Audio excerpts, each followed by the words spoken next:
आणि आपण श्वास सोडला त्याच नाकपुडीतून आपल्याला घ्यायचं आहे.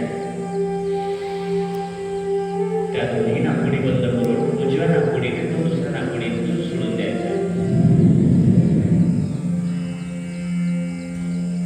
3 4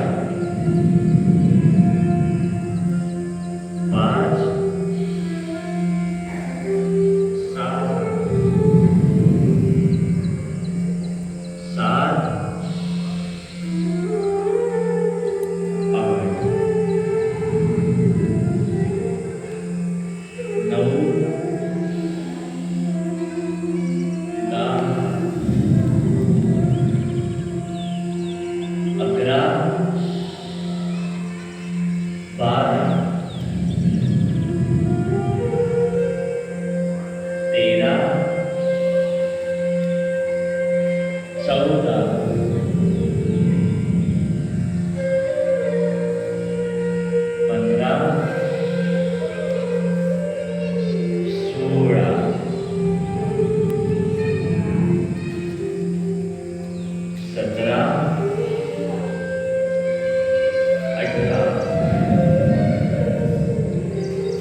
सर्वांचा पाठीचा दाट कोणी उघड काढणार नाही.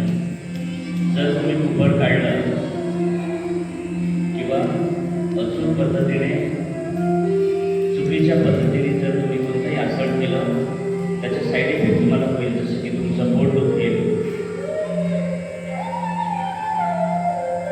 तुम्हाला अशक्तपणा लागेल. असं नाही, असं करेक्ट. पाठीचा सगळ्यांना ताट करायचं आहे.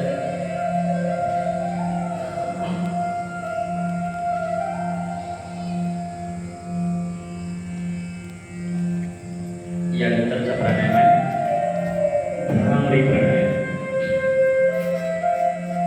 पहिला प्राणायाम होता भस्त्रिका, त्यानंतर दुसरा प्राणायाम आपण केला कपालभाती, तिसरा प्राणायाम आपण केला अनुलोम विलोम, आणि आता चौथा प्राणायाम आहे भ्रामरी प्राणायाम. चौथा प्राणायाम भ्रामरी प्राणायाम करायचा आहे. चला सर्वांनी भ्रामरी प्राणायाम करायचा आहे. सर्वांनी एक पोझिशन घ्यायचे. 3 बोटं ही आपल्या डोळ्यावर ठेवायची आहे.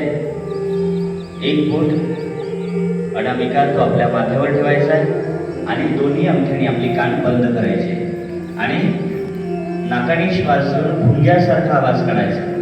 चला सर्वांनी श्वास घ्यायचा आहे, पण पाठीच्या कणा ताट करून आपल्याला सर्वांनी प्राणायाम करायचे. चला एक लांब श्वास घ्या.